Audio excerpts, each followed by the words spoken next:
Yeah, you good? All right. Just a quick recap. When you attempt to fight a fire, always keep safety in mind.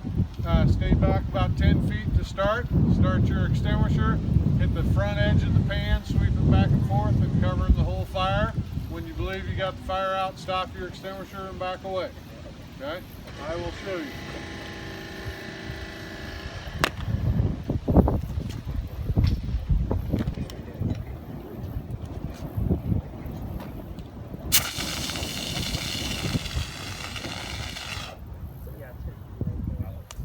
That's how it works. Get that front edge. The very front edge is the key to the whole thing.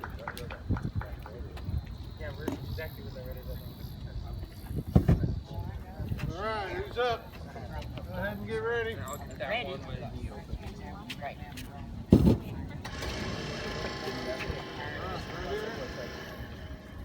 Start. Down low, Front edge.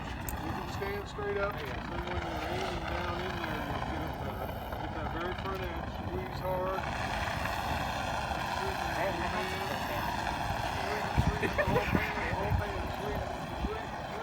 There it is. There it is. You got it. All right, right here. It's not really good for these though.